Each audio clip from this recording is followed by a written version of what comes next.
Hello बच्चों, आज हम पढ़ेंगे चैप्टर 6 के क्वेश्चन आंसर्स। तो चैप्टर 6 के क्वेश्चन आंसर्स हम लोग डिस्कस करेंगे। चैप्टर 6 के क्वेश्चन आंसर्स जो हैं वो बहुत ज़रूरी हैं, ये आपके एग्ज़ाम में आ सकते हैं।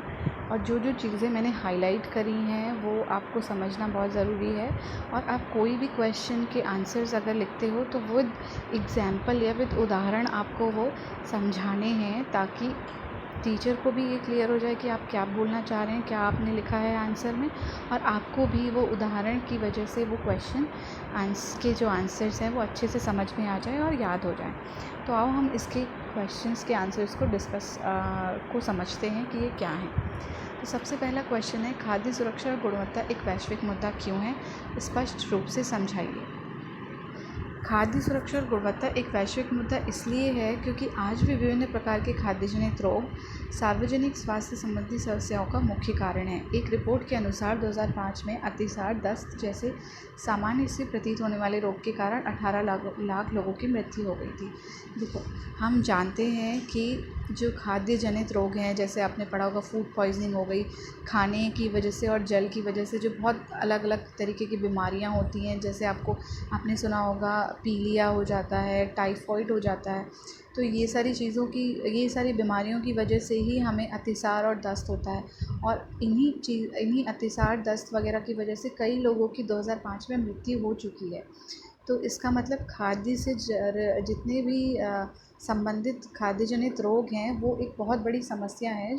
तो उनके लिए तो इसीलिए जो है खाद्य की गुणवत्ता और सुरक्षा को सुनिश्चित करना बहुत ज़रूरी है। तो खाद्य की गुणवत्ता और सुरक्षा इसीलिए एक बहुत बड़ा वैश्विक मुद्दा है।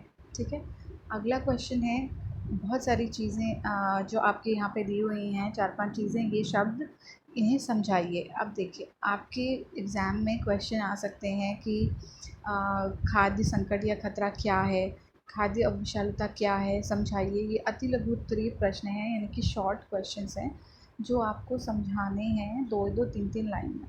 और पूरे चैप्टर में, क्योंकि ये बहुत ज़रूरी है जानना कि ये सारी चीज़ें क्या हैं, तो इनको आप अच्छी तरीके से उदाहरण सहित समझ लो और ऐसा ही आंसर आपको अपने एग्ज़ाम में भी देना है। तो हम समझते हैं सबसे पहले खाद्य संकट क्या है। जैसा कि हम चैप्टर में पढ़ चुके हैं कि ये उस सापेक्षिक संभावना से है, इसका तात्पर्य जब किसी पदार्थ को उसके प्रस्तावित तरीके से और मात्रा में प्रयुक्त ना किया जाए तो उसके फलस्वरूप क्षति हो सकती है। हमने ये पहले भी पढ़ा है कि अगर कोई खाद्य पदार्थ को हम उसी के तरीके से नहीं यूज़ करते हैं या नहीं उपयोग करते हैं उसका उतनी मात्रा में, तो वो हमारे लिए खतरा उत्पन्न कर सकती हैं। ये खाद्य संकट 3 प्रकार के होते हैं, भौतिक, रासायनिक और जैविक। भौतिक संकट, रासायनिक और जैविक संकट, तीनों के उदाहरण आपके चैप्टर के फर्स्ट पेज में दिए हुए हैं। और यहाँ पे भी मैंने देखो कुछ एग्जाम्पल लिखे हुए हैं कि भौतिक संकट क्या है, रासायनिक संकट क्या है और जैविक संकट क्या है। तो आपको उसी हिसाब से उदाहरण लिख करके आपको इसको समझाना है। अगला आपका क्वेश्चन है, खाद्य विषालुता क्या है? खाद्य अविषालुता क्या है? किसी पदार्थ की विभिन्न परिस्थितियों में किसी भी प्रकार की क्षति उत्पन्न करने की क्षमता को हम उस पदार्थ की अविषालुता या विषैलापन कहते हैं। यानी कोई पदार्थ किसी भी परिस्थिति में उस खाद्य पदार्थ के साथ साथ उपभोक्ता को भी क्षति पहुंचा सकता है, तो हम उसे कहते हैं खाद्य अविषालुता। जैसे कि अगर कोई भोज्य पदार्थ है, वो हमने उसके ही अनुसार नहीं उसको अच्छे तरीके से उसका भंडारण किया, तो उसमें जैविक संकट उत्पन्न हो सकता है। जैसे अगर आपने अच्छी साफ़ सुथरी जगह पे कोई भोज्य पदार्थ का भंडारण नहीं किया है, वहाँ पे चूहे वगैरह हैं, तो वो वहाँ पे उस खाद्य पदार्थ को ख़राब कर सकते हैं। और अगर हम वो खा लेंगे तो उससे क्या होगा, हमें खाद्य जनित रोग हो सकते हैं, फूड पॉइजनिंग हो सकती है। तो उससे क्या होगा, उस खाद्य पदार्थ में अविषालुता या विषैलापन आ जाएगा। तो इसका एक उदाहरण यहाँ पर मैंने दिया है, खाद्य पदार्थों में उपस्थित जैविक संकट खाद्य अविषालुता उत्पन्न करते हैं। जैविक संकट हमने पढ़े हैं, जीवाणु, विषाणु वगैरह या कोई भी कीड़े मकोड़े जो भी होते हैं, वो सारे जैविक संकट के जितने भी उदाहरण हैं आप यहाँ पर लिख सकते हैं, वो खाद्य विषालुता उत्पन्न करते हैं। अगला है संदूषण। संदूषण जो है वो खाद्य पदार्थों के उत्पादन, संसाधन तथा भंडारण के दौरान खाद्य पदार्थ में किसी हानिकारक, अखाद्य अथवा आपत्तिजनक बाहरी पदार्थ जैसे रसायन, सूक्ष्मजीव, तनकावी पदार्थ आदि की उपस्थिति को हम संदूषण कहते हैं। यानी कि जब हमने खाद्य पदार्थ का उत्पादन किया या उसका संसाधन किया या जब हमने उसको भंडारण किया उसका, तो उसमें कोई हानिकारक पदार्थ हो सकता है, कोई अखाद्य यानी कि जो खाने योग्य नहीं है वो भी हो सकता है, या कोई आपत्तिजनक बाहरी पदार्थ भी हो सकता है, यानी कोई भौतिक संकट भी हो सकता है जिसकी वजह से वो जो खाद्य पदार्थ है वो संदूषित हो जाता है, तो हम इसको संदूषण कहते हैं। इसके उदाहरण मैंने दिया हुआ है, देखो, जैसे जैविक संदूषण, यानी अगर जीवाणु विषाणु किसी खाद्य पदार्थ में होंगे तो वो खाद्य पदार्थ क्या होगा, संदूषित हो जाएगा, यानी उसकी उपस्थिति से वो खाद्य पदार्थ में संदूषण हो गया। अगला है फूड क्वालिटी या खाद्य गुणवत्ता। बच्चों, खाद्य गुणवत्ता बहुत ही इम्पॉर्टेंट टॉपिक है, तो आपको पता होना चाहिए कि खाद्य गुणवत्ता क्या है।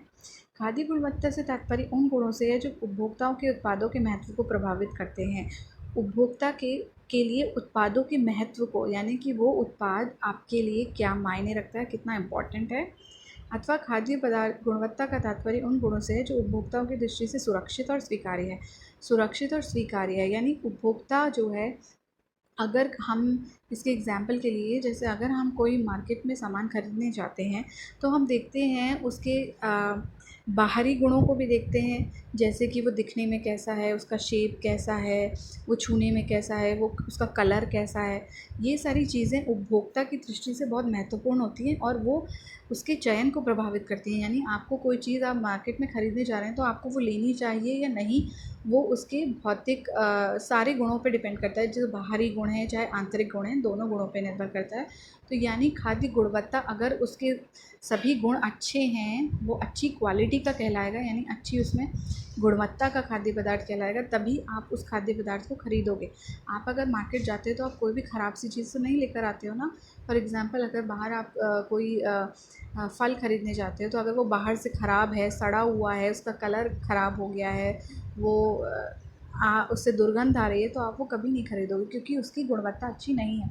आप अच्छी गुणवत्ता का ही खाद्य पदार्थ या फल जो खरीदोगे, फल व सब्ज़ियाँ, वो अच्छी खाद्य गुणवत्ता का देखकर खरीदोगे कि ये साफ़ सुथरी है, इसका कलर अच्छा है, ये अच्छी से इसमें कोई दुर्गंध नहीं आ रही है।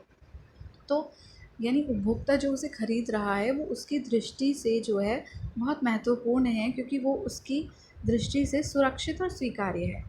तो खाद्य गुणवत्ता एक ऐसे ही का तात्पर्य उन्हीं गुणों से है, ठीक है, जो उपभोक्ताओं की दृष्टि से स्वीकृत और स्वीकार्य हैं। अगला है अपमिश्रण। अपमिश्रण को हम एडल्ट्रेशन भी कहते हैं बच्चों। तो अपमिश्रण क्या होता है, जैसे हम अगर साधारण सी भाषा में कहें तो हम मिलावट कह सकते हैं। जैसे आप मार्केट में जाते हो कोई सामान ख़रीदने, तो आपको अगर कोई सामान में मिलावट लगती है तो आप उसे नहीं खरीदते, है ना। उसी प्रकार से कई दुकानदार या कई जो मार्केट में पदार्थ हैं उनमें नकली या वो क्या करते हैं, बेईमानी करने से के लिए किसी उत्पाद को या फिर सस्ता बनाने के लिए, नकली सामग्री तैयार करने के लिए उसमें जानबूझ के, यानी कि संयोगवश उसमें जो है अनावश्यक वस्तुएं और जो सस्ती होती हैं, अशुद्ध होती हैं, वो मिला देते हैं, जिससे उसके वास्तविक गुणों पर मतलब जो उसका जो गुण है, वास्तविक गुण और संगठन, उसमें तो कोई असर नहीं होता है, किंतु वो क्या होता है, उस खाद्य पदार्थ की गुणवत्ता को कम कर देता है और वो जो है उपभोक्ता के स्वास्थ्य की दृष्टि से हानिकारक भी हो सकता है। तो इसी हम क्रिया को अपमिश्रण कहते हैं। इसके उदाहरण के लिए, जैसे कई लोग दूध में पानी मिला देते हैं और आपको पता भी नहीं चलता कि दूध में पानी है, और उसका जो आप देख सकते हो बिल्कुल उसके जो संगठक और जो उसके वास्तविक गुण हैं वो वैसे ही रहते हैं। और उदाहरण के लिए अगला उदाहरण है आपका मसालों में रंग। कई लोग क्या करते हैं, रंग मिला देते हैं। जैसे मार्केट में आपकी हल्दी मिलती है, लाल मिर्च मिलती है, तो उसमें रंग मिला देते हैं। तो उससे क्या होता है, पीला रंग अगर हल्दी में डाल दिया तो रंग तो हल्दी का पीला ही रहा और उपभोक्ता को पता भी नहीं चलेगा कि ये शुद्ध है या नहीं है। लेकिन वो क्या करेगा, उसको सस्ता, क्योंकि अगर वो महंगी है तो उसे सस्ता करने के लिए उसमें रंग डाल देगा, तो उसके संगठन में और वास्तविक गुणों में अंतर नहीं आएगा, लेकिन वो हानिकारक होता है। तो उसी को हम मिलावट कहते हैं, और अगर हम इस भाषा में कहें तो हम उसे अपमिश्रण कहते हैं। तो अब हम पढ़ेंगे अगला क्वेश्चन, कोडेक्स एलिमेंटेरियस क्या है। बच्चों, ये बहुत ही इम्पॉर्टेंट क्वेश्चन है, आपको कोडेक्स एलिमेंटेरियस पता होना चाहिए कि क्या है। तो देखो, कोडेक्स एलिमेंटेरियस को समझने के लिए हमें सबसे पहले ये समझना ज़रूरी है कि जो कोडेक्स एलिमेंटेरियस कमीशन है, जिसको हम CAC कहते हैं, ये एक अंतर सरकारी संस्था है। एक तो ये अंतर्राष्ट्रीय संस्था है, ठीक है, और ये एक अंतर सरकारी संस्था है। अब देखो, अब हमने ये जानना बहुत ज़रूरी है कि सबसे पहले इसके दो काम हैं। अगर आप समझो, एक है अंतर्राष्ट्रीय मानकों को बनाने, ठीक है, दूसरा खाद्य एवं कृषि के अंतर्राष्ट्रीय व्यापार को आसान बनाने के लिए, ठीक है। इसे मैंने देखो क्वेश्चन के सामने लिखा हुआ है व्यायाम, तो आप ऐसे याद कर सकते हो कि कोडेक्स एलिमेंटेरियस का व्यायाम यानी दो काम है। एक व्यायाम, व्या से मतलब देखो, व्या से मतलब है व्यापार, यानी खाद्य एवं कृषि के अंतर्राष्ट्रीय व्यापार को आसान बनाना। आपको याद रखना है किस व्यापार को आसान बनाने के लिए, अंतर्राष्ट्रीय व्यापार को, यानी कि CAC का एक काम है अंतर्राष्ट्रीय व्यापार को आसान बनाने के लिए। और दूसरा है आम, व्या हो गया, व्या से व्यापार आ गया, आम से हो गया आपका अंतर्राष्ट्रीय मानक, यानी खाद्य सुरक्षा के लिए, उपभोक्ताओं की खाद्य सुरक्षा उपभोक्ताओं की सुरक्षा के लिए, उनके स्वास्थ्य की सुरक्षा के लिए अंतर्राष्ट्रीय मानकों को बनाना। यानी इसके व्या आम अगर आप याद करोगे तो आपको याद हो जाएगा व्या से व्यापार, कौन सा व्यापार, अंतर्राष्ट्रीय व्यापार को आसान बनाना है। आम से हो गया आपका अंतर्राष्ट्रीय मानक, यानी खाद्य उपभोक्ताओं की सुरक्षा के लिए अंतर्राष्ट्रीय मानकों को बनाना। तो ये दो काम जो हैं आपके कोडेक्स एलिमेंटेरियस के हैं। उसके अलावा आपको ये पता होना चाहिए कि कोडेक्स एलिमेंटेरियस के कितने देश सदस्य हैं। तो वर्ष 2017 में 187 देश जो हैं इसके सदस्य हैं, और ये भारत में जो है स्वास्थ्य एवं परिवार कल्याण मंत्रालय के माध्यम से इस संस्था का सदस्य है, ठीक है। इसके अलावा अब हम देखेंगे कि कोडेक्स एलिमेंटेरियस क्या है। कोडेक्स एलिमेंटेरियस जो है वो एक प्रकाशित प्रलेख है, CAC के अंदर जो आता है। इसमें अंतर्राष्ट्रीय खाद्य नियमावली दी गई हैं, कुछ उनको प्रकाशित किया गया है। तो अंतर्राष्ट्रीय स्तर पर अपनाए गए जितने भी खाद्य मानक हैं उनका एक विश्वसनीय संग्रह है। इसी के प्रलेख को हम कोडेक्स एलिमेंटेरियस कहते हैं, ठीक है। अब हमें ये जानना बहुत ज़रूरी है कि इस प्रलेख के अलावा क्या क्या चीज़ें सम्मिलित की गई हैं इसमें, कोडेक्स एलिमेंटेरियस में। एक प्रलेख के अलावा देखो यहाँ पे मैंने लिखा हुआ है अनुमापन, अनुमापन। इससे देखो अब हम समझने की कोशिश करेंगे। अनु से मतलब है हमारा अनुशंसाएँ, मा से मतलब है मार्गदर्शन, न से मतलब देखो न से मतलब है पद्धति की नियमावली। अब नीचे देखेंगे उपहार, उप से मतलब है उचित पद्धतियाँ, और हर अगर आप देखेंगे यहाँ पर तो हमें यहाँ पे मानक दिखाई देगा, ठीक है। किस तरीके से हमें पढ़ना है हम देखो समझते हैं इसको अच्छी तरीके से, ठीक है। खाद्य नियमों के अतिरिक्त इस प्रलेख में उपभोक्ताओं हितों की रक्षा तथा खाद्य व्यापार में उचित पद्धतियों को सुनिश्चित करने के लिए मानक, पद्धति की नियमावली, मार्गदर्शन और अन्य अनुशंसाएं सम्मिलित की गई हैं। आप कोडेक्स एलिमेंटेरियस में बस ये दो शब्द याद कर लीजिए, एक व्यायाम और एक अनुमापन उपहर। अनुमापन उपहर अगर आपको इतना याद है तो आप कोडेक्स एलिमेंटेरियस के बारे में लिख सकते हैं।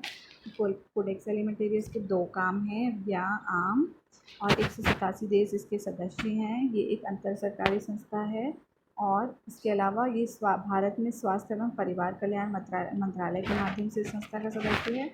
उसके अलावा अनुमापन उपहर से आप याद कर लेंगे कि अनुशंसाएँ हो गई, ठीक है, मार्गदर्शन है, पद्धतियों की नियमावली है, ठीक है। इसके अलावा उचित पद्धतियाँ, खाद्य व्यापार की जो उचित पद्धतियाँ हैं। हर से आगे आपका उपभोक्ताओं के हितों की रक्षा, तो ये भी जो है इसके अंतर्गत सम्मिलित की गई हैं, ठीक है। अगला क्वेश्चन है HACCP। HACCP एक इम्पॉर्टेंट क्वेश्चन है कि HACCP के महत्व की विवेचना कीजिए। HACCP क्या है बच्चों, इसके साइड में मैंने इसका शॉर्ट फॉर्म जो है उसको लिखा हुआ है। शॉर्ट फॉर्म HACCP का क्या मतलब है, देखो H से है हैज़ार्ड जिसे हम संकट कहते हैं, A से है एनालिसिस जिसे हम विश्लेषणात्मक कहते हैं, C से है क्रिटिकल यानी महत्वपूर्ण, कंट्रोल, C से फिर से कंट्रोल, और P से पॉइंट। यानी एच, अगर आप इनके सब आगे के शब्दों को देखोगे तो ये मिलकर बनाता है HACCP, यानी hazard analysis critical control point, और हम इसे हिंदी में कहते हैं संकट विश्लेषणात्मक महत्वपूर्ण नियंत्रण बिंदु। ठीक है, तो इसका क्या महत्व है? इसका महत्व एक तो ये है कि ये खाद्य सुरक्षा को सुनिश्चित करने का उपागम है। ठीक है, उसके अलावा देखो, खाद्य उत्पाद जब भी हम का निरीक्षण और परीक्षण बहुत महत्वपूर्ण होता है। इसमें बहुत अधिक समय लगता है, और ये एक बहुत महंगी प्रक्रिया है। तो क्या करता है ये जो HACCP है, ये हमें खाद्य किसी भी स्तर पे अगर कोई खाद्य गुणवत्ता में परेशानी आती है या निर्माण प्रक्रिया के दौरान किसी भी प्रकार की समस्या उत्पन्न होती है, तो इसके HACCP से हमें पता चल जाता है कि वो कहाँ पे परेशानी समस्या उत्पन्न हो रही है, और हम उसी समय उसकी उचित कार्रवाई करके हम खतरों की पहचान कर लेते हैं। तो इसीलिए ये जो HACCP है, ये हमें उन उचित कार्रवाई करके खतरों की पहचान करने के लिए सक्षम बनाती है। ठीक है, अगला है हमारा खाद्य सुरक्षा को सुनिश्चित करने के लिए उत्पादकों, संसाधकों, वितरकों और निर्यात करने वालों को संसाधकों का उपयोग प्रभावशाली करने के लिए सक्षम बनाती है। यानी प्रभावशाली तरीके से हम कैसे उपयोग कर सकते हैं। ठीक है, इससे खाद्य सुरक्षा को सुनिश्चित करने के लिए ये सब जितने भी उत्पादक होते हैं खाद्य पदार्थों के, संसाधक हैं, वितरक हैं और निर्यात करने वाले हैं, उनको प्रभावशाली तरीके से करने के लिए वो सक्षम बनाएंगे। इसके अलावा जो खाद्य सुरक्षा एवं मानक अधिनियम 2006 है, जो हमने चैप्टर में पढ़ा था, जिसको हम FSSAI भी कहते हैं, food safety standard authority of India ने जो एक्ट दिया है, फूड सेफ्टी एंड स्टैंडर्ड, ठीक है, उसको हम खाद्य सुरक्षा एवं खाद्य अधिनियम 2006 के नाम से जानते हैं। उसके अलावा HACCP, GMP जो हमने पढ़ा था, गुड मैन्युफैक्चरिंग प्रैक्टिसेस, ठीक है, GHP, गुड हैंडलिंग प्रैक्टिसेस, उन सब के माध्यम से ये क्या करती है, सारा जो खाद्य सुरक्षा का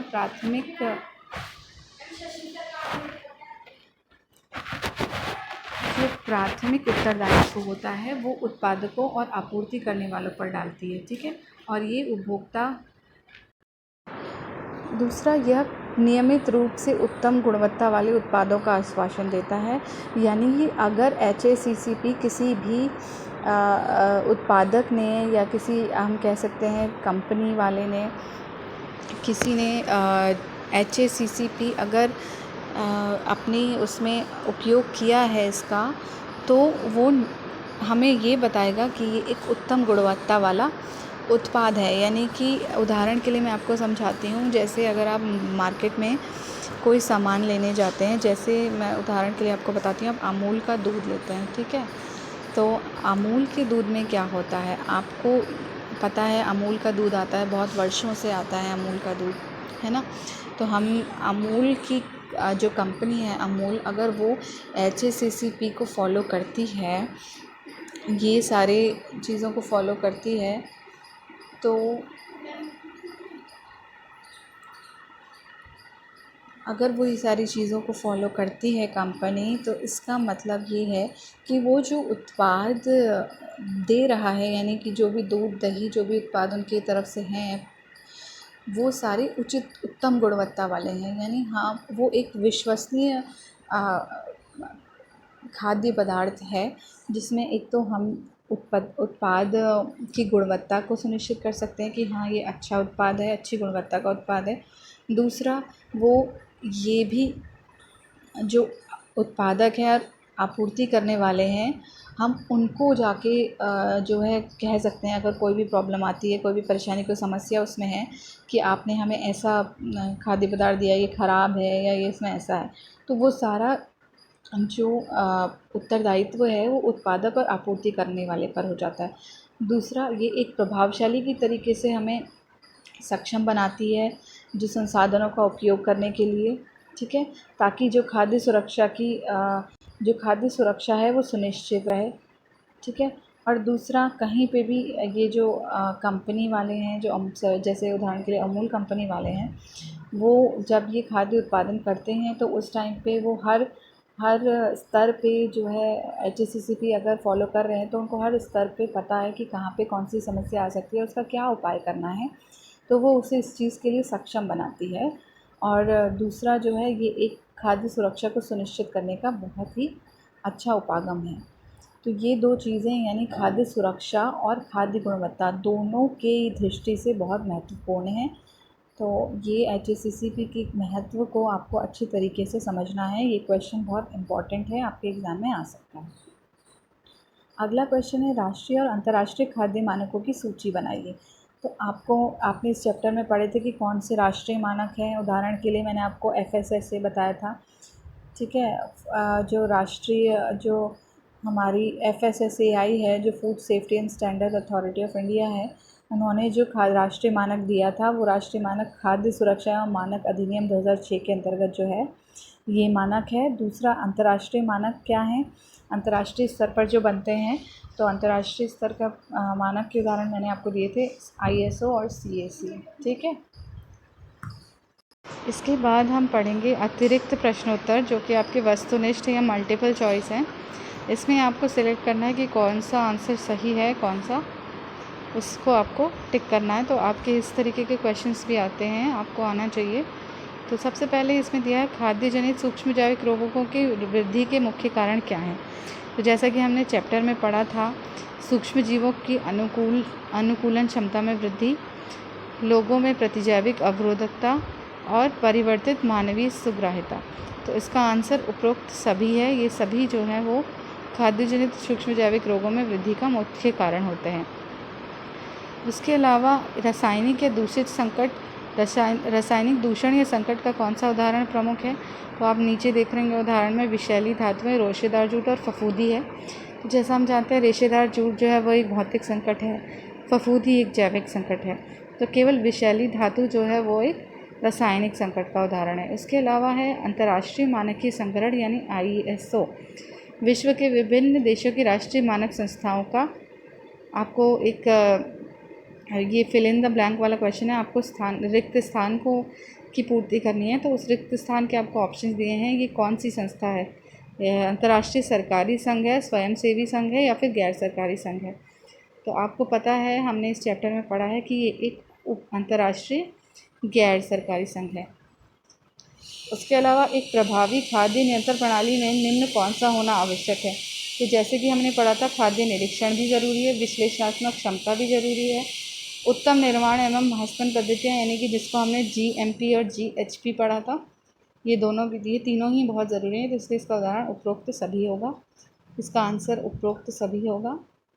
खाद्य उत्पाद की गुणवत्ता को सुनिश्चित करने के लिए निर्माण की प्रक्रिया के दौरान खतरों को पहचान करने का साधन है, जो हमने तीनों ही पढ़े थे, GMP, GHP और HACCP। तो ये तीनों ही जो है ये एक खाद्य उत्पाद की गुणवत्ता को सुनिश्चित करने के लिए निर्माण की प्रक्रिया हैं, ठीक है। इसके अलावा हम अब लघु उत्तरात्मक प्रश्न पढ़ेंगे। अविशालता हम पढ़ चुके हैं किसे कहते हैं। संदूषण और अपमिश्रण में अंतर आपको अगर आएगा तो आपको दोनों अंतर बताने के लिए दोनों लिखने होंगे कि संदूषण क्या है और अपमिश्रण क्या है। आपको ये उदाहरण सहित लिखने हैं। मैं पहले भी समझा चुकी हूँ कि संदूषण क्या है और अपमिश्रण क्या है। उसके अलावा खाद्य गुणवत्ता से क्या अभिप्राय है, ये भी हम पढ़ चुके हैं अति लघु उत्तरीय प्रश्न में। खाद्य मानक को परिभाषित कीजिए, ये एक बहुत ही इम्पॉर्टेंट क्वेश्चन है। खाद्य मानक क्या होते हैं। तो जो खाद्य मानक हैं वो सरकार या संबंधित एजेंसी द्वारा निर्धारित किए गए वो नियम और निर्देश होते हैं जिनका पालन हर खाद्य उत्पादन, संसाधन और भंडारण करने वाली इकाइयों को करना बहुत ही ज़्यादा ज़रूरी होता है। किस लिए ज़रूरी होता है, ताकि खाद्य पदार्थों की गुणवत्ता और सुरक्षा को हम सुनिश्चित कर सकें, यानी उनकी खाद्य की गुणवत्ता और सुरक्षा सुनिश्चित हो। इसीलिए जितने भी खाद्य उत्पादन करने वाले या संसाधन भंडारण करने वाली इकाइयां हैं, इंडस्ट्रीज़ हैं, उनको ये नियम व निर्देशों का पालन करना होता है और इनको सरकार या कोई संबंधित एजेंसी ही निर्धारित करती हैं। उदाहरण के लिए आप इसमें लिख सकते हैं खाद्य मानक कौन कौन से होते हैं। अंतर्राष्ट्रीय और राष्ट्रीय दोनों मानकों के उदाहरण आप एक एक दे सकते हैं। उसके अलावा खाद्य संकट को परिभाषित कीजिए, ये भी हम पहले पढ़ चुके हैं। अब सबसे ज़रूरी क्वेश्चन आता है, भारत सरकार द्वारा FSSAI को पारित करने का क्या उद्देश्य था। FSSAI बच्चों हमने पढ़ा क्या है। F यानी कि फूड, S से सेफ्टी, फिर S से स्टैंडर्ड, A से एक्ट, ठीक है। तो फूड सेफ्टी स्टैंडर्ड एक्ट जो है वो 2006 में आया था और food safety and standard act of India हम इसे कहते हैं, इसलिए हम इसे FSSAI कहते हैं। तो इसका क्या उद्देश्य था? देखो, खाद्य सुरक्षा को सुनिश्चित करने के लिए सरकार ने समय समय पर कई नियम और नियमन बनाए, जो धीरे धीरे खाद्य उद्योग को बहुत ही पेचीदा लगने लगे, क्योंकि बहुत इतने सारे खाद्य नियम और नियम हो गए थे कि अलग अलग तरीके के हो गए थे, क्योंकि जो खाद्य संसाधन करने वाला या उत्पादन करने वाली जो इकाइयाँ थी, उनके लिए बहुत ज़्यादा वो पेचीदा हो गए या कॉम्प्लिकेटेड हो गए, आप कह सकते हो कि बहुत कंफ्यूज हो गए थे। तो इसीलिए ये आवश्यकता सरकार ने महसूस की कि खाद्य गुणवत्ता के नियमन के लिए इन सभी नियमों का एक एकीकरण कर दिया जाए, यानी कि उनको एक साथ कर दिया जाए। तो इसी उद्देश्य से जो है वर्ष 2006 में भारत सरकार ने खाद्य सुरक्षा और मानक अधिनियम पारित किया, जिसके अंतर्गत ये जितने भी अलग अलग नियम थे वो सारे एक ही एक्ट के अंतर्गत उन्होंने सम्मिलित कर दिए, यानी उनका एकीकरण हो गया। तो इनका मेन उद्देश्य था वो सारे जो खाद्य गुणवत्ता से संबंधित जितने भी नियम थे उनका एकीकरण करना। ठीक है, अगला क्वेश्चन है कोडेक्स इंडिया क्या है? ये भी एक बहुत ज़रूरी क्वेश्चन है। कोडेक्स इंडिया भारत के लिए राष्ट्रीय कोडेक्स संपर्क केंद्र है, यानी भारत सरकार के जो स्वास्थ्य और परिवार कल्याण मंत्रालय है, वहाँ उनके स्वास्थ्य सेवा महानिदेशालय में ये स्थित है। कोडेक्स इंडिया ये एक राष्ट्रीय कोडेक्स संपर्क केंद्र है, यानी इसी के थ्रू भारत जो है वो अंतर्राष्ट्रीय जितनी भी खाद्य पदार्थों से और आयात निर्यात वगैरह जितनी भी अंतर्राष्ट्रीय व्यापार से रिलेटेड गतिविधियां होती हैं उनको समन्वित करता है और प्रोत्साहित करता है।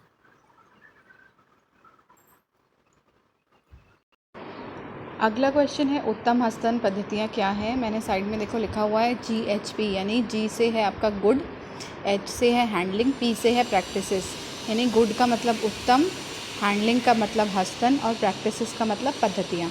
तो उत्तम हस्तन पद्धतियों का तात्पर्य ऐसे व्यापक अभिगम से है जो खेत से दुकानदार और उपभोक्ता तक पहुँचाने के दौरान खाद्य संदूषण के संभावित स्रोतों की पहचान करता है और यह बताता है कि खाद्य संदूषण के खतरे को कम करने के लिए कौन कौन से कदम उठाने चाहिए और कौन सी विधियां अपनानी चाहिए।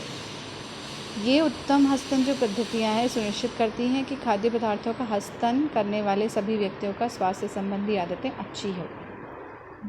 बच्चों, जैसे कि नाम से हमें पता चल रहा है उत्तम हस्तन पद्धतियाँ मतलब जो भी खाद्य उत्पादन कर रहा है, जो भी संस्था या जो भी इकाई, उनको गुड हैंडलिंग प्रैक्टिसेस यानी उत्तम हस्तन पद्धतियाँ अगर वो अपनाते हैं तो इससे हमारे ये जो उत्तम हस्तन पद्धतियाँ हैं ये सुनिश्चित कर रही हैं कि जो भी व्यक्ति उस इकाई में काम करते हैं उन सभी की स्वास्थ्य संबंधी आदतें अच्छी हैं। यानी कि हस्तन पद्धतियाँ अगर किसी खाद्य पदार्थ के उत्पादन के दौरान अच्छी हैं तो वो हमें यही बता रही हैं कि उसकी इकाई के अंदर जितने भी व्यक्ति हैं सभी व्यक्तियों की स्वास्थ्य संबंधी आदतें जो हैं वो अच्छी हैं। और इनका तात्पर्य ऐसे अभिगम से है, देखो, खेत से दुकानदार तक और दुकानदार से हम तक, यानी उपभोक्ता तक जितने भी संभावित स्रोत हो सकते हैं खाद्य संदूषण के, जो हैंडलिंग से यानी कि हमारे हाथों से कोई भी जो ऐसी प्रैक्टिसेस हैं जैसे इधर से उधर जो ले जाना है सामान या फिर जो हैंडलिंग हम उसकी कर रहे हैं, वो सारी चीज़ों में खाद्य संदूषण के जो संभावित स्रोत हैं वो उनकी पहचान करता है और ये बताता है कि ये जो खाद्य संदूषण अगर किसी स्तर पे हो रहा है तो उसको कम करने के लिए हमें कौन से कदम उठाने चाहिए।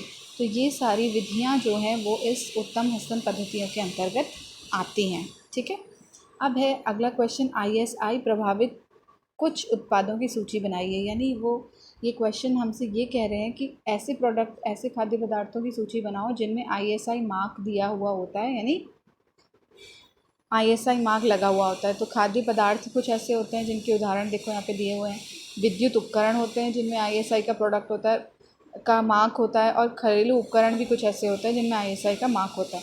और ये ISI का मार्क हमें बताता है कि जो वो पदार्थ है या जो भी वो उत्पाद है उसकी जो है गुणवत्ता बहुत अच्छी है, यानी वो अच्छी क्वालिटी के प्रोडक्ट्स हैं। अब अगला क्वेश्चन है, विश्व व्यापार संगठन WTO किस प्रकार व्यापार को बढ़ावा देती है? अब देखो, WTO क्या है? W वर्ल्ड, T से ट्रेड, O से ऑर्गेनाइजेशन, जिसको हम कहते हैं विश्व व्यापार संगठन। विश्व व्यापार संगठन सबसे पहला तो एक अंतर्राष्ट्रीय संस्था है, ठीक है, और जिसके पटल पर विभिन्न देश व्यापारिक समझौतों पर हस्ताक्षर करते हैं। यानी जो देशों के बीच में व्यापार यानी आयात निर्यात से संबंधित जो भी समझौते होते हैं वो देश उस समझौते पर हस्ताक्षर करते हैं और उन्हें इसी समझौते के तहत अंतर्राष्ट्रीय बाज़ार के अपने उत्पाद बेचने का मौका मिलता है। यानी वो देश, उदाहरण के लिए जैसे हम हैं, हमारा कोई पड़ोसी देश है या कोई भी, जैसे हम उदाहरण के लिए ले लेते हैं कि हम और भारत और आपका कोई अन्य देश, जैसे हम ले लेते हैं पाकिस्तान। तो अगर भारत और पाकिस्तान के बीच में कोई समझौता है तो वो इस विश्व व्यापार संगठन के अंतर्गत समझौते पे दोनों साइन करेंगे। जैसे हमारे देश में अगर किसी चीज़ का अधिक उत्पादन होता है, हम उसे दूसरे देश में भेजना चाहते हैं और दूसरा देश जो जिनके वहाँ किसी अन्य खाद्य पदार्थ का उत्पादन ज़्यादा होता है, अधिक होता है, और वो हमें भेजना चाहते हैं, हम उनसे निर्यात करना चाहते हैं और हम उनको कुछ निर्यात करना चाहते हैं और वो हमें कुछ आयात करना चाहते हैं हमारे देश के अंतर्गत, तो हमें उस व्यापार जो समझौता है उसमें हस्ताक्षर करने होते हैं दोनों देशों को, और जो भी नियम कानून है उनका सख्ती से पालन करना होता है, ठीक है।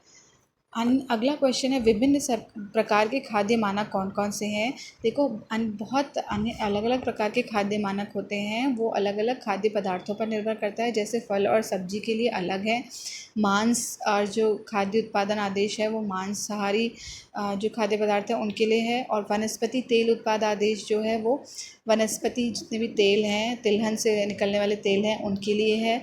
उसके अलावा एक FPO है, फ्रूट प्रोडक्ट ऑर्डर, उसमें फल और फल से संबंधित जितने भी आपके जो खाद्य पदार्थ होते हैं, संसाधित खाद्य पदार्थ होते हैं, संरक्षित खाद्य पदार्थ होते हैं, वो सारे खाद्य पदार्थ जैसे जैम, जली, अचार, वो उस आदेश के अंतर्गत आते हैं। और यही जो अलग अलग आदेश जो हमारे अलग अलग प्रकार के खाद्य मानक हैं, इन सब को जो है एक ही मानक, जिसको हमने खाद्य सुरक्षा अधिनियम FSSAI एक्ट के अंतर्गत पढ़ा था, वो उसी के अंतर्गत आते हैं, FSSAI 2006 के अंतर्गत, ठीक है। उसके अलावा अगला क्वेश्चन है, कोडेक्स और ISO में अंतर स्पष्ट कीजिए। हमें बताना है कि कोडेक्स और ISO में क्या अंतर है। तो हम जानते हैं कोडेक्स एक अंतर्राष्ट्रीय, कोडेक्स जो है वो भी एक अंतर्राष्ट्रीय नियम है, मानक है, और ISO भी एक अंतर्राष्ट्रीय मानक है। तो इन दोनों में हम पहले चैप्टर में भी पढ़ चुके हैं कि क्या अंतर है, आपको वही अंतर यहाँ पे लिखने हैं। उसके अलावा बच्चों, इसके बाद आपके दीर्घ उत्तरात्मक प्रश्न शुरू हो जाते हैं। तो दीर्घ उत्तरात्मक प्रश्न जो है, इनके जितने भी आंसर्स हैं, जो भी उत्तर हैं, वो आपको आपकी किताब में मिलेंगे। आप उन्हें अच्छी तरीके से पढ़िए। जितने भी ये अति लघु और लघु उत्तरात्मक प्रश्न हमने अभी पढ़े हैं, ये सारे आपको अच्छी तरीके से अपने नोटबुक में लिखने हैं। लघु देखो, अति लघु वाले, लघु वाले और जो वस्तुनिष्ठ प्रकार के थे वो आपको कॉपी में लिखने हैं, अच्छे तरीके से समझने हैं, और जो दीर्घ वाले हैं वो भी आपको पढ़ने हैं, अच्छी तरीके से समझने हैं। जो भी मैंने हाईलाइट किया है वो इम्पॉर्टेंट है, और मैंने आपको उसके साथ साथ उनके छोटे छोटे जो पॉइंट्स, बिंदु बना के दिए हैं उन्हें याद करने के लिए, वो भी आपको अच्छी तरीके से याद करने हैं, समझने हैं। ये जो आपने चैप्टर 6 पढ़ा है, ये बहुत ही इम्पॉर्टेंट चैप्टर है, आपके एग्ज़ाम में इससे क्वेश्चन आते हैं, तो आपको ये अच्छी तरीके से पढ़ना है। ऑल दी बेस्ट बच्चों। इसके बाद हम चैप्टर 7 स्टार्ट करेंगे। आप इसका काम करके आप मुझे इसे भेज सकते हैं। मैं इसके बाद 7 चैप्टर्स, जो चैप्टर 7 है वो आपको समझाऊंगी, ठीक है। ओके बच्चों, all the best, take care. Hello बच्चों, आज हम क्वेश्चन आंसर्स डिस्कस करेंगे चैप्टर 6 के। जो चैप्टर 6 हम पहले पढ़ चुके हैं, हम उसी के क्वेश्चन आंसर्स आज डिस्कस करेंगे, और ये क्वेश्चन आंसर्स बहुत ज़रूरी हैं, और मैं आपको समझाऊंगी कि आपको कौन से क्वेश्चन आंसर किस तरीके से करने हैं और आपको क्या क्या पढ़ना है इसमें। तो आइए हम ये क्वेश्चन आंसर्स डिस्कस करते हैं। सबसे पहले ये क्वेश्चन आपका इस चैप्टर से है जो बहुत इम्पॉर्टेंट है। खाद्य सुरक्षा और गुणवत्ता एक वैश्विक मुद्दा क्यों है, स्पष्ट रूप से समझाइए। इसका आंसर है कि देखो, ये खाद्य सुरक्षा एक और गुणवत्ता एक वैश्विक मुद्दा, यानी कि एक बहुत बड़ी प्रॉब्लम सभी देशों के लिए है। वो क्यों है? क्योंकि देखो आज भी विभिन्न प्रकार के खाद्य जनित रोग जो हमने चैप्टर में पढ़े थे, जैसे खाद्य विषालुता हो गई और जो खाद्य गुणवत्ता से रिलेटेड जितनी भी परेशानियाँ, वो सारी बहुत ही ज़्यादा आजकल के टाइम पे होने लग गई हैं। ठीक है, तो इसीलिए इसका जो सीधा संबंध है वो क्या है? जो सार्वजनिक स्वास्थ्य है, जो लोगों का स्वास्थ्य है, उससे है ना। तो इसी वजह से हम इसको क्या कहते हैं, एक बहुत बड़ा वैश्विक मुद्दा भी मानते हैं। तो इसीलिए एक रिपोर्ट के अनुसार जो हमने पढ़ा था कि 2005 में अतिसार या दस्त जैसे रोग जो थे वो सामान्य, हमें आज की डेट में सामान्य लगते हैं, लेकिन आज से देखो 10-15 साल पहले 2005 में 18 लोगों की मृत्यु हो गई थी सिर्फ इसी कारण।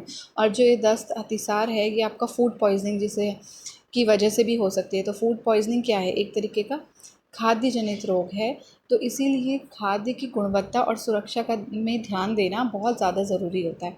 तो अगर ये क्वेश्चन आपके एग्ज़ाम में आता है तो आपको इसका आंसर ये लिखना है कि खाद्य सुरक्षा एवं गुणवत्ता एक वैश्विक मुद्दा इसलिए है क्योंकि वैश्विक स्तर पर आज भी विभिन्न प्रकार के खाद्य जनित रोग सार्वजनिक स्वास्थ्य संबंधी समस्याओं का एक प्रमुख कारण है। और एक रिपोर्ट के अनुसार आपकी इसमें एक उदाहरण के तौर पे लिखेंगे कि उदाहरण के लिए वर्ष 2005 में अतिसार और दस्त जैसे सामान्य रोग जो सामान्य प्रतीत होते थे, उनके कारण 18 लाख लोगों की मृत्यु हुई थी। अब हम बढ़ते हैं क्वेश्चन 2 की ओर। तो क्वेश्चन 2 में हमें समझाने हैं कि अलग अलग जो हमने इस चैप्टर में पढ़ी थी वो चीज़ें क्या हैं। क्योंकि देखो हमने पढ़ा था खाद्य संकट या खतरा।